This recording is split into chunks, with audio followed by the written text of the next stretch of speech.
Hello friends, welcome to our channel तैयारीपीडिया। मैं आज आपके साथ हूँ मध्य प्रदेश एमपी बोर्ड का जो 10वीं का कक्षा 10वीं का आज जो पहला पेपर हुआ हिंदी का, उसके पेपर का एनालिसिस लेकर। तो आप सभी लोग अगर मेरे चैनल पे नए हैं तो चैनल को सब्सक्राइब कर लीजिए, बेल आइकन को क्लिक कर लीजिए।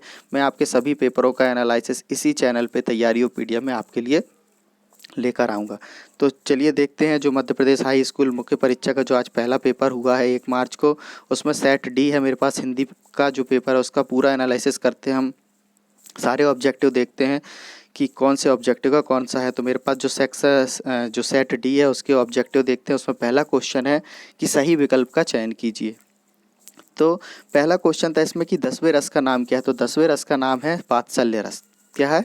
वात्सल्य रस। फिर देखते हैं बाल गोविंद भगत साहब मानते थे। तो बाल गोविंद भगत साहब जी जो मानते थे वो मानते थे कबीर जी को। नेक्स्ट है वह धीरे धीरे चलने लगा। वह धीरे धीरे चलने लगा, इस वाक्य में क्रिया विशेषण है। तो इस वाक्य में क्रिया विशेषण है रीतिवाचक। कौन सा विशेषण है? रीतिवाचक। तो बाल तारकेश्वर नाथ को उसके पिता किसका टीका लगाते थे? जो तारकेश्वर नाथ था उसके पिताजी उसको भभूत का टीका लगाते थे। किसका टीका लगाते थे? भभूत का। नेक्स्ट फिर देखते हैं रीतिकाल के कवि कौन माने जाते। तो रीतिकाल के कवि जो माने जाते हैं वो भूषण जी माने जाते हैं। विशेष तौर पर भूषण जी रीतिकाल के कवि माने जाते हैं। तुलसीदास की रचना है। तो आप सभी को पता होगा तुलसीदास जी की जो रचना है वो विनय पत्रिका है। क्वेश्चन बहुत इंपॉर्टेंट था और सरल भी। नेक्स्ट देखते हैं रिक्त स्थान में सही विकल्प का चयन कीजिए। तो रिक्त स्थान में सही विकल्प का चयन करते हैं। सबसे पहले देखते हैं प्रतिमा बनाने वाले का नाम खालिस्तान था। तो जो नेताजी की प्रतिमा बनाया था वो कौन था? मोतीलाल। तो प्रतिमा बनाने वाले का नाम था मोतीलाल। संधि के खालिस्तान भेद होते हैं। तो संधि के 3 भेद होते हैं, आपको पता है, स्वर संधि, व्यंजन संधि और विसर्ग संधि। फिर देखते हैं हिमालय की तीसरी सबसे बड़ी चोटी कौन सी है। तो हिमालय की जो तीसरी सबसे बड़ी चोटी है वो है कंचनजंगा। नेक्स्ट बात करते हैं सूरदास के खालिस्तान गुरु थे। तो सूरदास के गुरु थे वल्लभाचार्य। कौन थे? वल्लभाचार्य। नेक्स्ट है चौपाई छंद की प्रत्येक पंक्ति में खालिस्तान मात्राएं होती हैं। तो चौपाई छंद की प्रत्येक पंक्ति में 16-16 मात्राएं होती हैं। कितनी? 16-16 मात्रा। नेक्स्ट बात करते हैं प्रबंध काव्य के खालिस्तान भेद होते हैं। प्रबंध काव्य के 3 भेद होते हैं। कितने होते हैं? 3 भेद।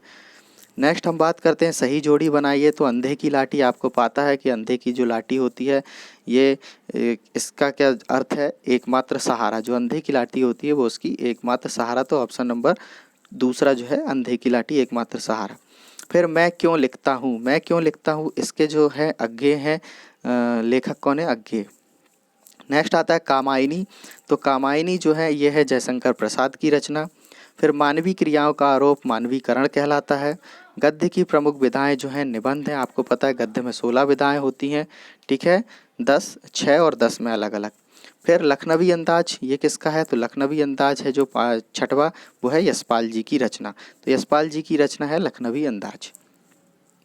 नेक्स्ट बात करते हैं एक वाक्य में उत्तर लिखिए। तो समास के कितने भेद होते हैं? तो समास के 6 भेद होते हैं। आप सभी को पता है, अव्ययभाव, कर्मधारय, द्विगु, द्वंद्व, बहुव्रीहि और तत्पुरुष, ये 6 भेद होते हैं समास के।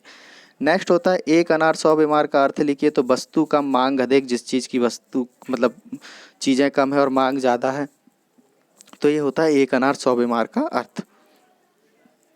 नेक्स्ट है भोलेनाथ के पिताजी गंगा में आटे की कितनी गोलियां प्रवाहित करते। तो आप सभी को पता है भोलेनाथ के जो पिताजी थे वो गंगा में आटे की 500 गोलियां प्रवाहित करते थे। कितनी गोलियां? 500 गोलियां। फिर नेक्स्ट देखते हैं कवि निराला ने बादलों की तुलना किससे की है। तो कवि निराला जी जो थे उन्होंने बादलों की जो तुलना की है वो बादलों की तुलना बाल कल्पना की है। बाल स्वरूप से बाल कल्पना से तुलना की है। ठीक है, बाल कल्पना है।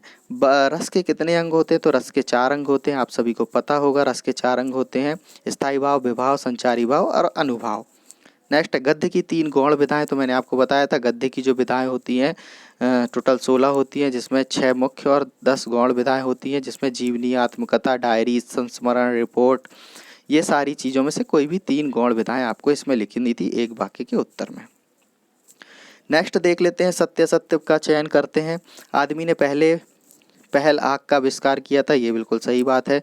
जो जीता ना जाके उसे अजय कहते हैं, ये भी सही बात है।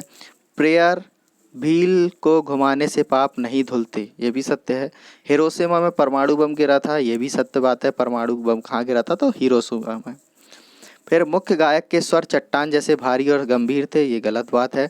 दोहा एक सममात्रिक छंद है, नहीं, दोहा एक अर्धमात्रिक छंद है, ये गलत है। दोहा एक अर्धमात्रिक छंद है। फिर कुछ क्वेश्चन आए थे, शहनाई की दुनिया में डुमराव को क्यों याद किया जाता है? वास्तविक अर्थों में संस्कृत व्यक्ति किसे कहा जाता है? ये क्वेश्चन। नेक्स्ट क्वेश्चन देखते हैं। निम्नलिखित मुहावरों का अर्थ वाक्य में प्रयोग करना है। तो खून पसीना एक करना मतलब बहुत मेहनत करना, कड़ी मेहनत करना, ये इसका अर्थ है। आपको इसका एक वाक्य भी बनाना था, अर्थ भी लिखना था, वाक्य भी बनाना था। फिर था दाल ना गलना तो सफल ना होना, ठीक है, तो ये इसका अर्थ है।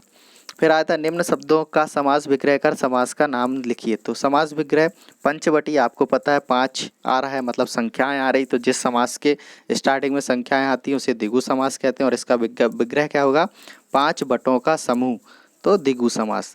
फिर आता है नीलांबर, तो नीला है अंबर जो बलराम को कहते हैं, यह है बहुब्रीहि समास, ठीक है। फिर ये नेक्स्ट क्वेश्चन आए थे, आप देख लिए होंगे। लेखक ने प्रगतिवाद की प्रमुख 2 विशेषताएं लिखनी थी, रीतिकाल की 2 विशेषताएं लिखनी थी, सूरदास व नागार्जुन की विशेषताएं और काव्यगत 2 रचनाएं, का भाव पक्ष, कला पक्ष। आत्मकथा लिखने से क्यों, ये क्वेश्चन है। ये सारे, इस पेपर कुछ कठिन नहीं आया था, बहुत सरल पेपर था। श्रृंगार रस किसे कहते हैं, इसके उदाहरण लिखना था, ठीक है। कहानी और उपन्यास में कोई अंतर लिखना था, ठीक है। कहानी और उपन्यास भी, ये भी इजी क्वेश्चन था। यशपाल और मनु भंडारी के 2 रचनाएं और भाषा शैली लिखना था, ठीक है। ये साप्रसंग व्याख्या करनी थी। फिर जो निबंध आया था वो पर्यावरण प्रदूषण, वर्तमान समय में कंप्यूटर की उपयोगिता, विज्ञान की प्रगति का मानव जीवन में महत्व और जीवन में खेलों का महत्व। फिर एक आया था आवेदन पत्र, जिसमें नगर पालिका को नियमित रूप से साफ सफाई के लिए लिखना था और अपने मित्र को अपने भाई की शादी में सम्मिलित के लिए पत्र आया था। और ये आया था गद्यांश पद्यांश, जिसमें से आपको छांट के लिखना था। तो ये था आज का पेपर हिंदी का कक्षा 10वीं बोर्ड का। आपको हमारे तैयारियों पीडीएफ में चैनल में मिल जाएगा।